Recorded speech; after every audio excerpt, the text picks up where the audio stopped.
Ron Pattinson joins me this week to discuss British beer brewing in the 1970s. This is BeerSmith Podcast number 328.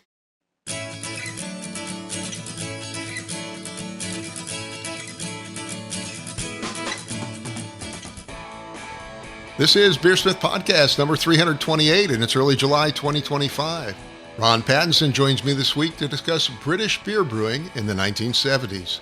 Thank you to this week's sponsors, Craft Beer and Brewing Magazine. They invite you to join their upcoming brewery workshop September 14th through 17th in Fort Collins, Colorado. If you're launching a brewery, you don't want to miss this 4-day event featuring top professional brewers who help you explore, plan, and start your own brewery. To learn more, please visit breweryworkshop.com. Again, that's breweryworkshop.com.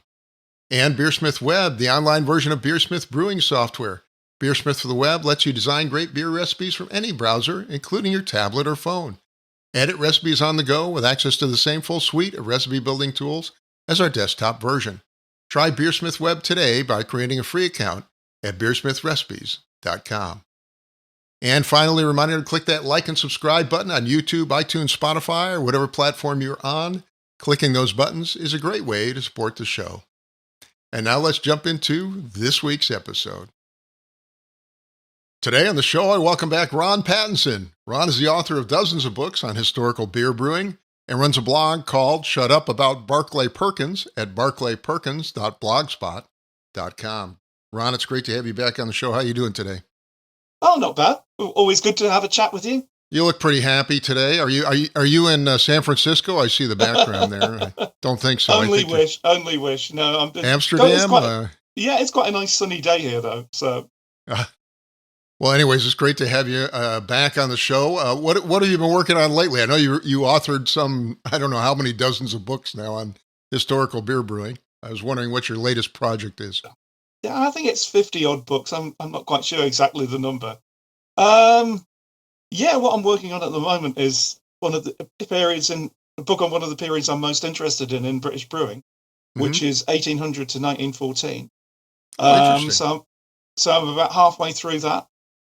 Yeah, I think for me it's probably the peak of British brewing, really, in terms of the range of beers that you get, the range of strengths, and the fact that the beers were probably mostly technically good, at least when they left the brewery. If I wanted to go back to any period, that'd probably be when I'd go, because I think I'd have the most chance of getting a decent pint. Well, I think we've discussed the late 1800s, but we haven't really covered the early 1800s. So that would probably be interesting to discuss in the future when you're done with your book. I'm always working on at least one book. What we're going to talk about today, that was my last book, which was Keg, which was specifically about the 1970s. And there's a few reasons why most of my books, apart from the ones that are about World War I and World War II, where things were changing so much that, you need to have a whole book just to cover a few years. Mostly my books cover much longer periods. Mm-hmm. And the reason I stuck to the 1970s, well, one, it's because I don't have as much information about the 1980s, so it would have got a bit sketchy after the first half of the book. But also because that's when I started drinking and started to get interested in beer. So there's quite a lot of personal experiences in it.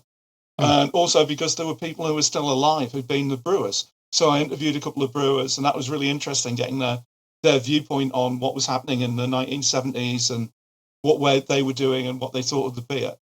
So, and I also got people from my blog to feedback and in the comments. And so some of those are incorporated as well, which is other people's memories of drinking in the 1970s and beer in the 1970s. So I think it comes out as quite an interesting book.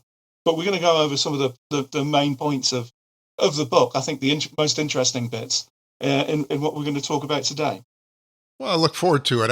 I know we previously covered the late 19th century into the early 20th century, and then we talked quite a bit about World War I and World War II on previous podcasts. But today, as you mentioned, you did want to cover the 1970s, and I'm kind of interested. We talked quite a bit about the shortages that happened during World War I, World War II, and how many of those rules and restrictions were perpetrated well beyond the end of the war. Um, as we get into the 1970s, were some of these things finally lifted? No, all of those things had gone. I mean, they'd basically gone. I think the restrictions on brewing were lifted about 51 or 52, and I think the last rationing was in 1955. So after that, there weren't any real restrictions.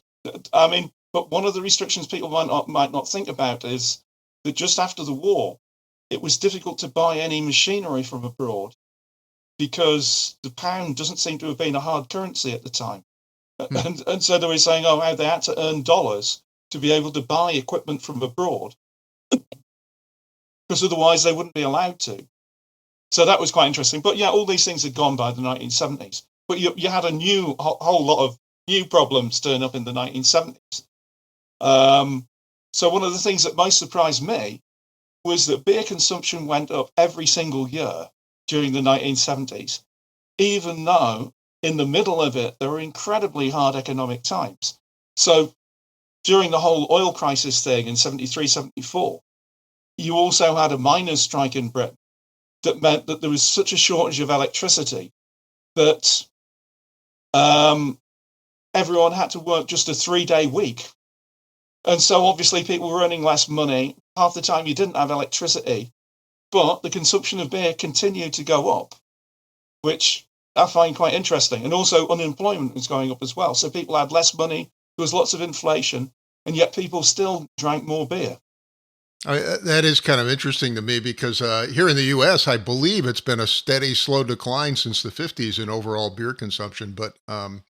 But you're saying something very different happened in the UK. Can you talk about some of the social things actually going on during that period of the 1970s? Obviously, you had inflation just like we did.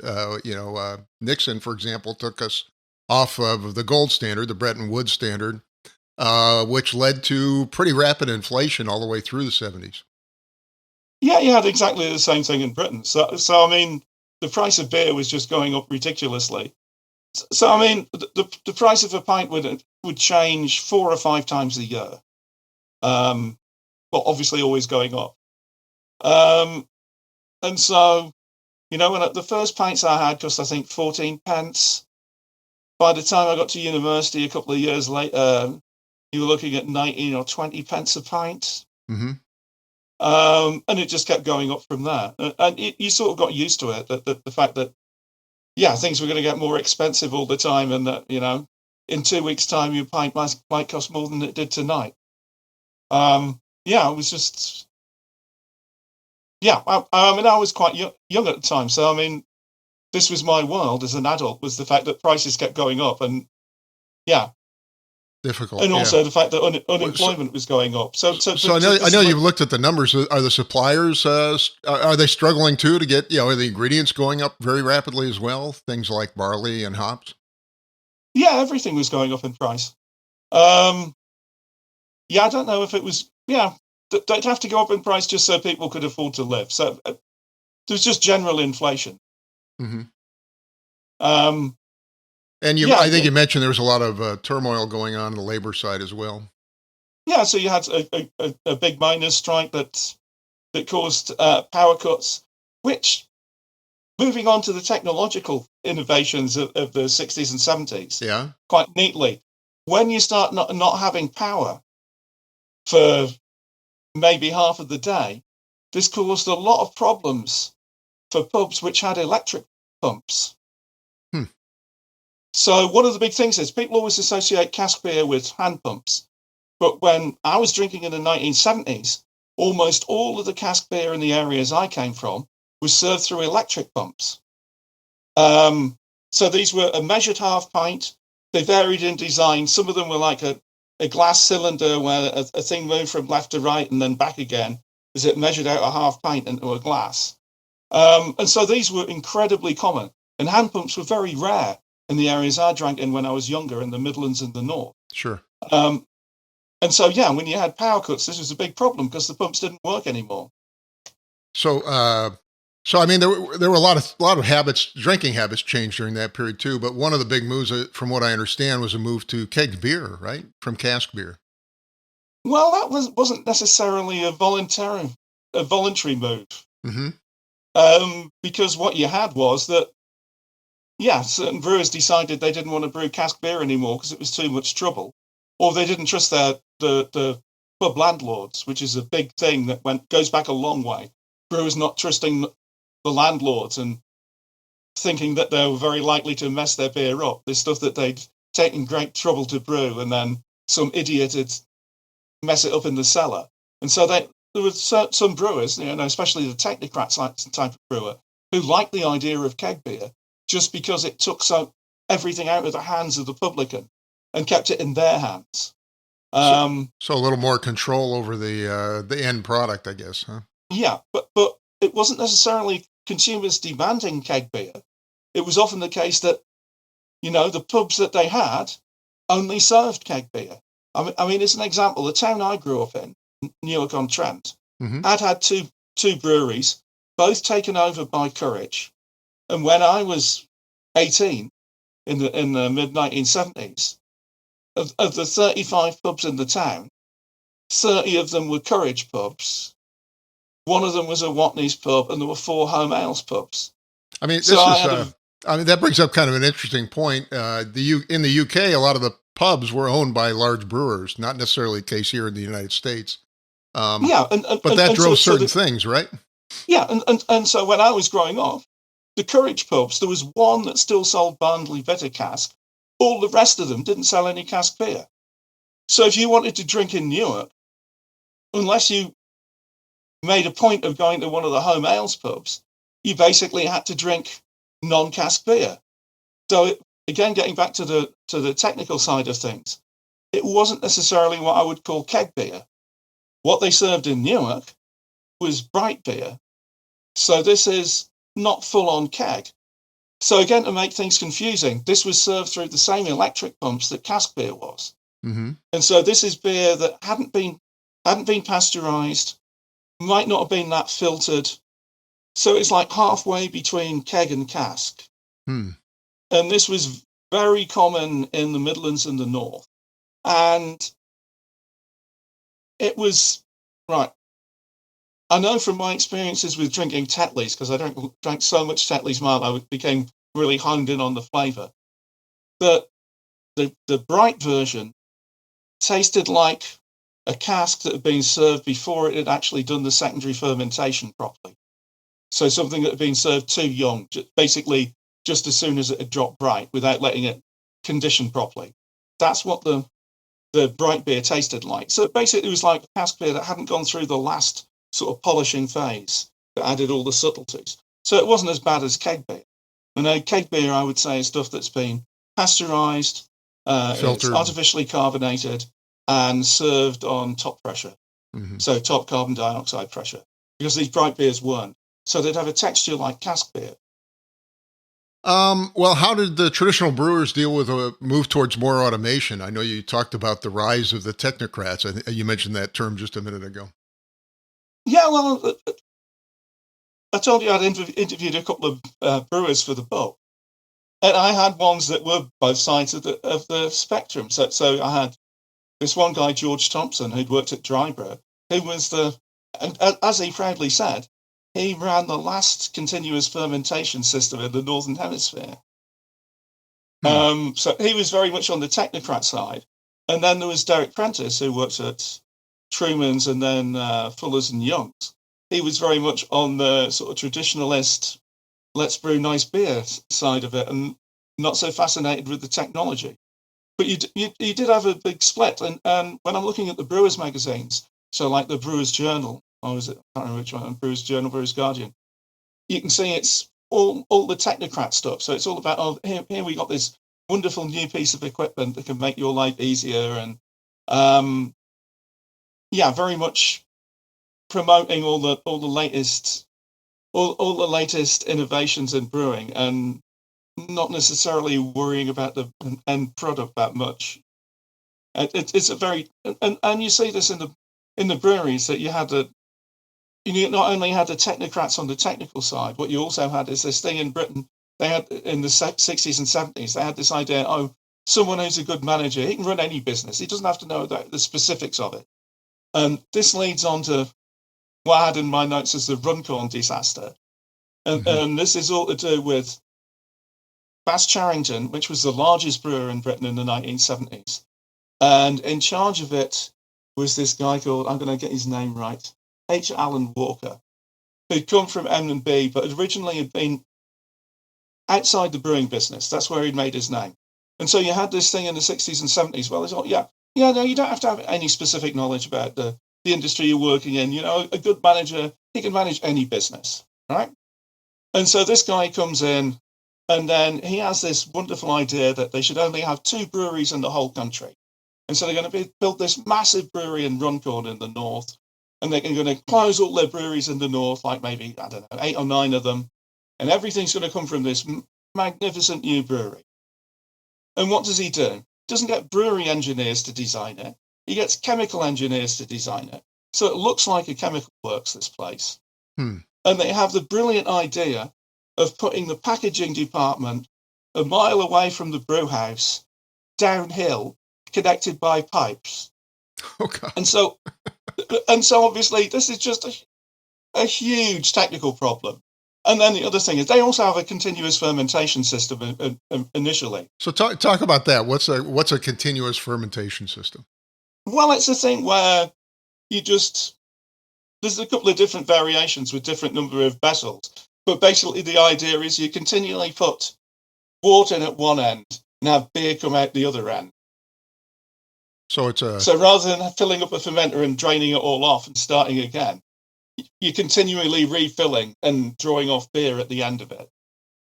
So I assume it goes through several stages then to do that, or what? Yeah, I think the one they were using in Britain, I think that had 3 tanks, but I can't really remember. But anyway, it's in theory, it's a great way of brewing large quantities of the same beer. Because if you want to brew different beers, it's a disaster. It takes you like 2 days to run the stuff through and then start again. So unless you want to keep brewing exactly the same beer, it's useless. Yeah. But the reason why they took it out, even though on paper it looks cheaper, the problem is that in a normal fermentation, you just stick it in a fermenter, and then every now and again you go and have a look at it and take the gravity, but you don't have to keep an eye on it continually. Whereas the continuous fermentation, you did, and you had to have people who knew what they were doing. And so it meant that that the labour costs were way higher than for just having a normal batch fermentation. But and that's why I assume they thought there was some advantage of doing this, I guess? Well, they thought it was going to be cheaper. Yeah. That was the initial thing. Easier and cheaper. And I think you said there were a number of other innovations introduced in the 1970s. Some of them good, some of them bad. I think, let's see, one he had mentioned was tank beer. Yeah, well, tank beer, we'd had that earlier, but that sort of gets popular in the 60s and 70s. And so when I was talking about bright beer earlier, that's often what tank beer was. So it was somewhere between cask and keg beer. And that was popular. But then one of the things they found was that they put these big tanks into everywhere and then realized that a lot of pubs didn't really sell the volume to justify them. So I'm thinking these are almost like bright tanks, I guess? Yeah, something like that. Well, most of them ended up, these are the grunty tanks. Most of them ended up in the States in breweries. Oh, wow. What other technical innovations? I assume there's a lot of consolidation going on perhaps at this time. Yeah, I have a lot of, it sort of ends in the mid-70s because basically they say that the brewery groups have got too big. And so in the late 1970s, they weren't allowed to take over any breweries anymore. So you sort of had the big 6 breweries set in stone at that point. But so that was quite a bit of consolidation to get down to 6 breweries, I assume, right? Yeah, that's the big 6. There was still over 100 breweries in the UK. And the 70s was when you see the number go up again. At the end of the 1970s, the number increases for the first time in probably a couple of 100 years. Well, we never really finished the story about the Runcorn disaster. So they built this giant facility up in Runcorn. What happened to it? Well, it was going to be the largest brewery in Europe. But right from the start, it was completely overmanned, and you had a really militant union there who just made it impossible to manage. They couldn't get the beers right.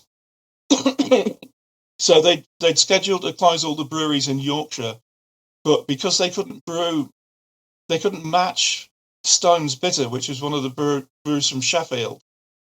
So they couldn't get the flavour right. They couldn't even get the colour right because this is a really pale beer. Mm-hmm. And so they had to leave the Stone's brewery open. So it was a disaster. They couldn't do what they wanted to do. They couldn't replace the brewery's beers that they were going to close.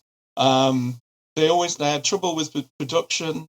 They had troubles with the equipment. They had massive problems with the unions and lots of strikes. And so in the end, so it opened in 1974 and it closed in 1991.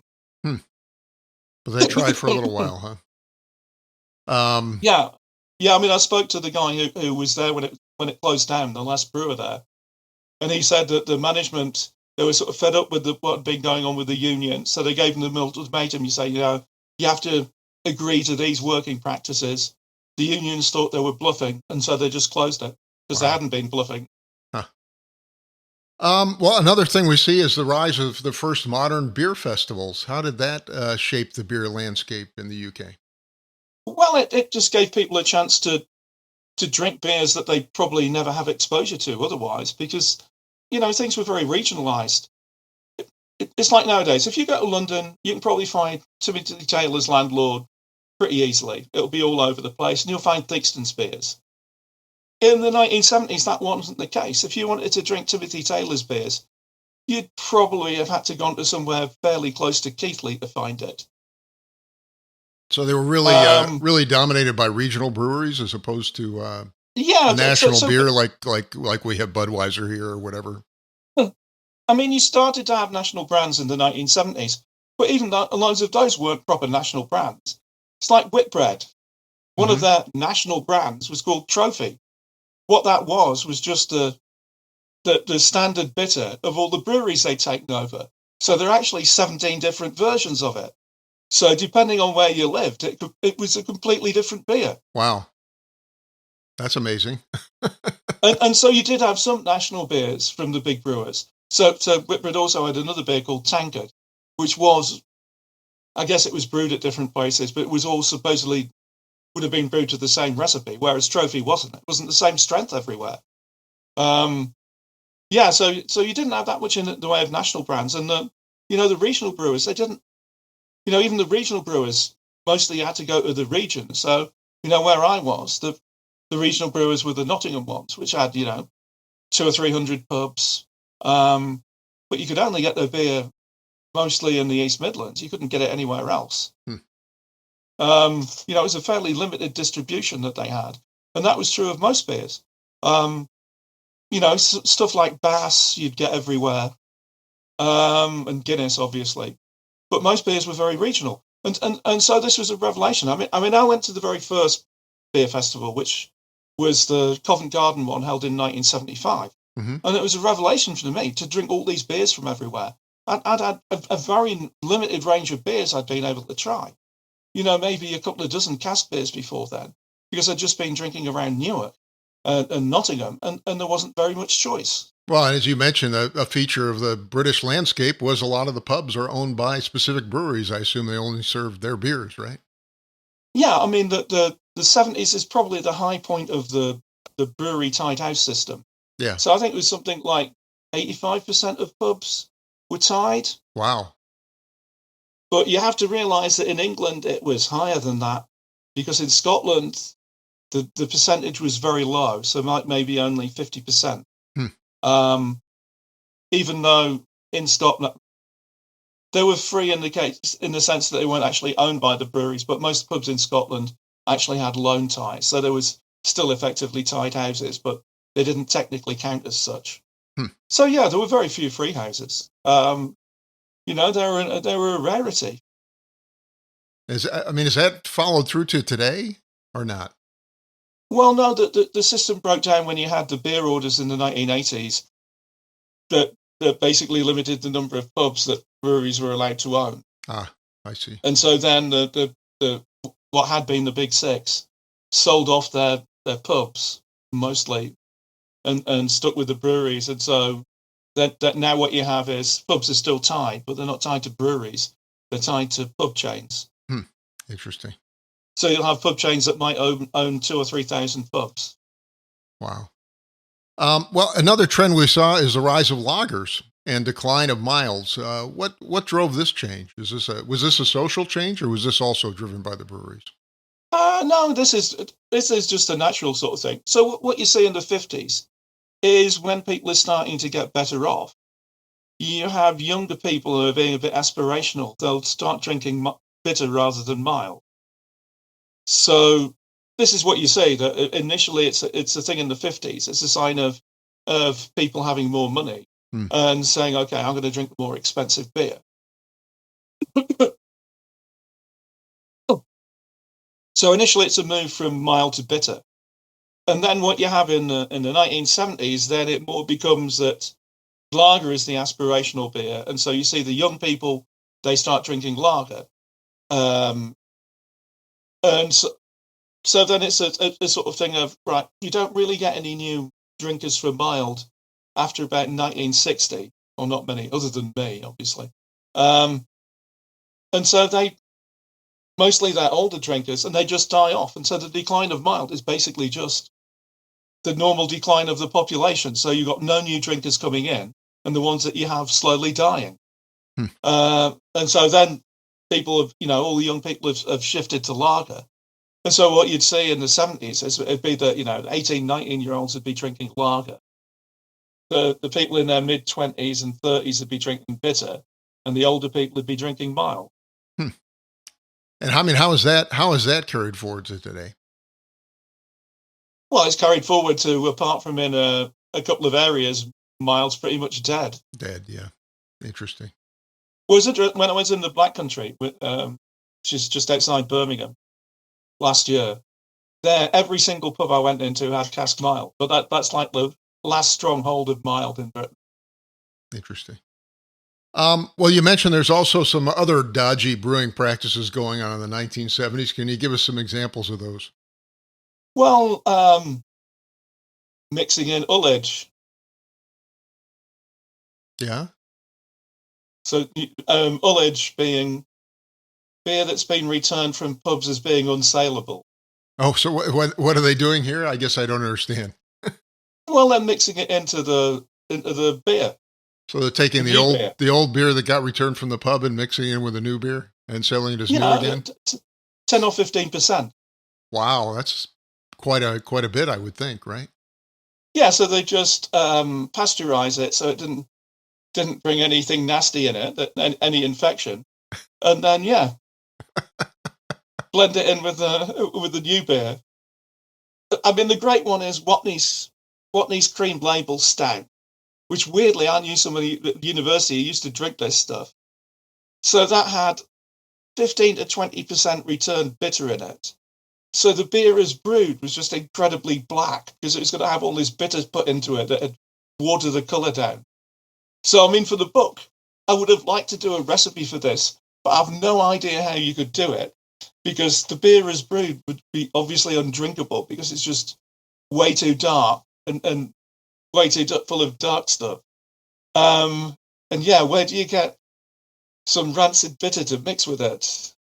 That's interesting. Yeah, I don't know. I guess you could take some really old bitter and mix it in, but yeah, it's not going to be the same, obviously.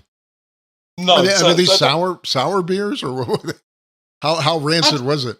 I don't know. I mean, this is Watney, so it would have been keg beer. So, yeah, I sort of wonder what it was like. But this was common, and the reason people did it was money, because the return beer, they got back the tax on it. So this was basically tax-free beer that you got.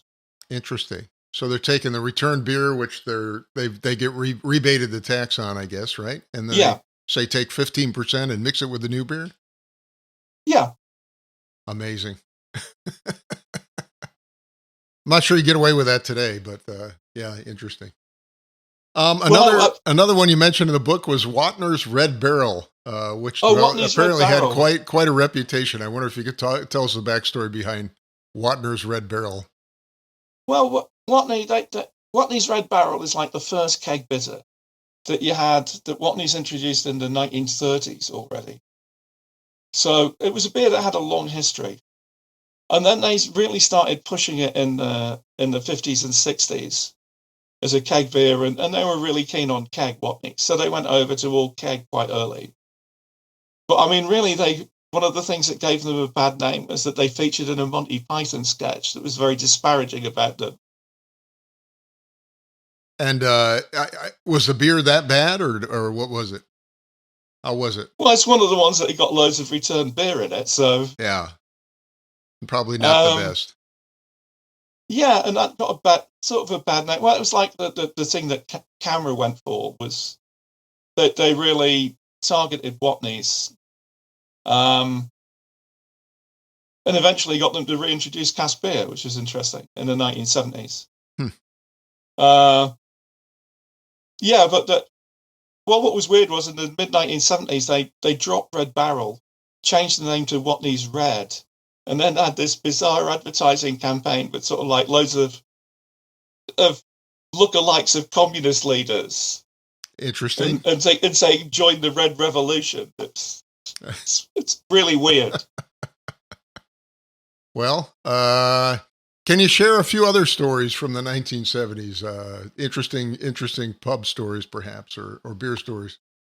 Interesting pub stories from the 1970s. What were some other oddities that you ran into? Well, I found some great stuff about pub catering.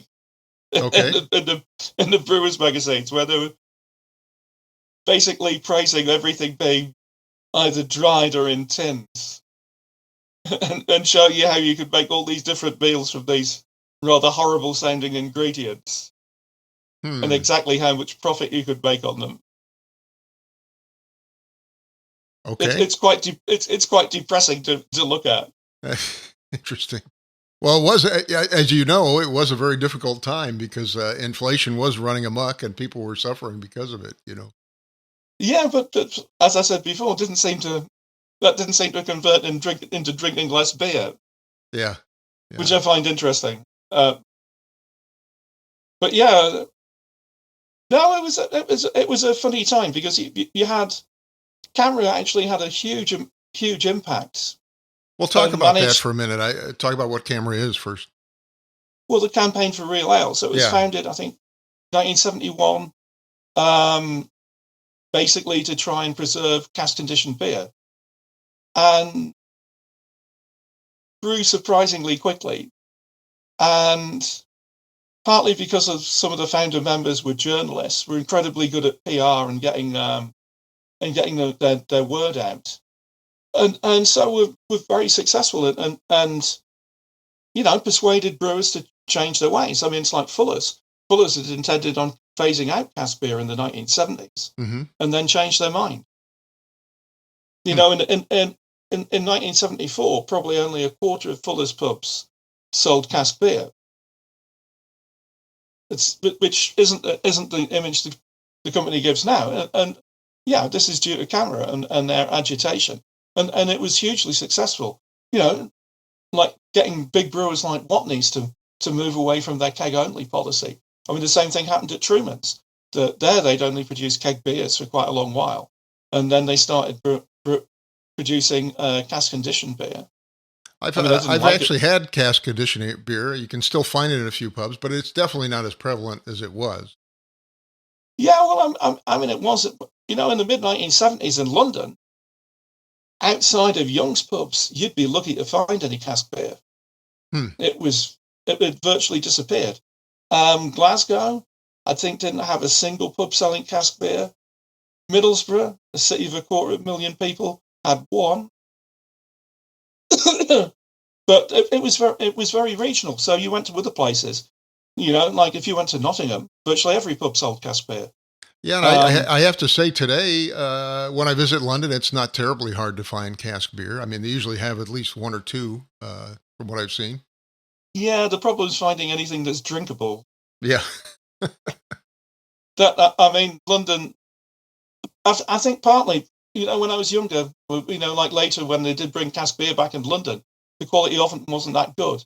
And I think one of the problems was that a lot of the people running pubs had never been trained to handle cask beer because they'd been used to serving keg and didn't understand what they were doing. And that's why the quality was often way worse than places in the North and the Midlands where they'd always had cask beer and people knew how to handle it.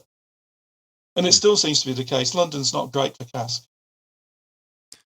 What do you think the overall impact of the 1970s was on British beer? Obviously, a lot of turmoil going on because of all the changes happening. And just the rise of lager. And also, I'd say the saving of cask beer, because it could well have disappeared like it did in most countries. Like, for example, Ireland, where it disappeared. Mm-hmm. So the same could easily have happened in Britain, where you might have just had a few really old-fashioned country breweries who still did it. And I think CAMRA did keep cask as a mainstream product. Yeah, Ireland's kind of interesting to me. When I was traveling there, I tried to order some other beers just to sample them, and the person at the thing would say, "Oh no, you want a Guinness instead," and then pour me a Guinness. Yeah. It's sad. Well, in the 1970s, I drank a lot of Guinness because if you went to a pub that didn't sell cask beer, then you could always get bottled Guinness because that was bottle conditioned. Absolutely wonderful beer. One of the best beers I've ever drunk. Yeah, it was. I just found it interesting that when I wanted to order another beer in Ireland, quite often I'd end up with a Guinness. Yeah. Well, it's got better in Ireland, but I mean, my wife was disappointed last time we were in Ireland because she'd expected more cask beer. Yeah, there's not. I don't think the same selection there is as the UK, at least right now. No. Interesting. So, can you give us your closing thoughts on the 1970s and how it impacted British brewing? Well, I think it's an interesting period. It's when you say there is really a shift towards lager. Some people say because of the hot summers in the middle of the decade, but I think it was a trend that was already there, really. But in lots of ways, it sort of continued a period of stagnation. British beer, the types of beer being brewed, didn't really change between 1950 and the 1980s. Whereas if you look at most periods of British brewing, there's actually quite a lot of change in terms of ingredients and strengths and stuff like that. And really, the post-war period is very stagnant. And the 1970s is sort of like the end of that period.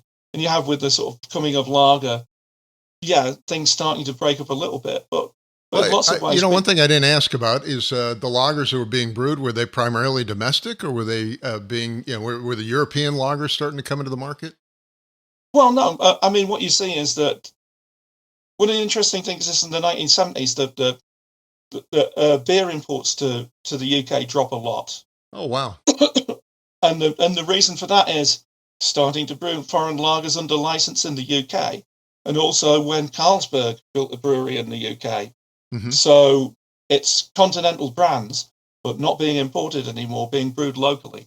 So, I mean, it was the European lagers coming in, right? That was the main styles coming in, but they were being brewed, I guess, in the UK and not in Europe. Yeah, so it's like Heineken. They had an agreement with Whitbread, and Carlsberg, as I said, they built their own brewery. Built a brewery, yeah. Yeah, and so, I mean, because traditionally the beer being imported to the UK was almost 100% lager. Mm-hmm. You didn't have hardly anything else imported. This goes back right into the 19th century. And so I'm sure the drop in imports is all about the drop in lager being imported. Interesting. But yeah, I mean, it's sort of like the end of an era in a way, the 1970s. And then in the, sort of like the last hurrah of the big conglomerates and the tied house system, or the brewery-owned tied house system. So then as we jump into the 1980s, how do things change? Well, you have the thing called the beer orders, which limited the number of pubs that a brewery could own. You mentioned that, that broke up the I think to 2,000, whereas system. Yeah, whereas the large breweries, they had 6,000, 7,000, 8,000 pubs. Wow. And so what most of them did was they just hived off the pubs to a separate company and signed a distribution deal with them. But eventually all the big brewers disappeared. So they know, well, they didn't disappear. Obviously, there's still a lot of those brewers around, but they no longer own the pubs, right? Directly. Well, Whitbread is still around, and they still own hotels, but they're completely out of the brewing business. Bass sold up to Molson Coors or AB, I can't remember, because they split up the thing. So Molson Coors got the brewery, and AB got the brands. Yeah, even more consolidation, but even at an international level, much like has happened here, I guess, right? Yeah, but you have no large UK brewing companies anymore. Wow, interesting. How's it's just off the top of my head, but is there a craft beer market really in the UK now or not? Yeah, there's a craft beer market, but I think what you're seeing in the UK is what you're seeing in the States, which is that the craft beer people are getting a bit older, and you've not necessarily got all the young kids quite as into it. Yeah, we peaked out at, I think, like 9,600 breweries or something like that here in the U.S., and now it seems to be on the decline at least the last 2 years. So. Yeah, I mean, what I'm saying it's very similar to what you saw happen to CAMRA, which is you look at the founder members; they're all pretty young. The first half dozen chairman of CAMRA, I think hardly any of them was over 30. But yeah, the movement's got older, and you're seeing the same thing happen with craft beer. That the people are really into it, and home brewing in the States. I know that a lot of the home brewing clubs are having problems. Yeah, unfortunately, home brewing's been in decline since about 2012, 2013. So, over 10 years now, really. It's been a slow decline, but it's been a steady decline, unfortunately. Well, people dying off. Yeah. Yeah, and aging. And, the other thing happens is a lot of these young kids, they have kids, and they don't brew for 10 years, 20 years, Yeah. But I mean, if people want to relive the wonder of the 1970s, my book Keg, which is about the 1970s, has got over 100 recipes for, the sublime and the ridiculous. So it's got Watney's Red Barrel and Watney's Red in it, and nice, and a whole load of other stuff. Probably. Well, I did want to mention, where can folks find your books and purchase them? Well, they can find it on Lulu, or they can. On my blog, there's links to where you can get my books. And your blog website? Yeah, on my blog website. I was going to say, what is it? Can you mention the website? Yeah, Shut Up About Barclay Perkins. Right. And that's, I think I've got barclayperkins.blogspot.com is the address. Is that right? Yeah. Yeah, that's right. Well, thank you again for coming on the show, Ron. It's always a pleasure to have you on. Yeah, no problem.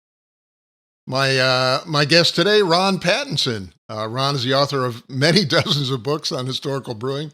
He also runs a blog and you can buy the books there at barclayperkins.blogspot.com. Thank you again, Ron. My pleasure.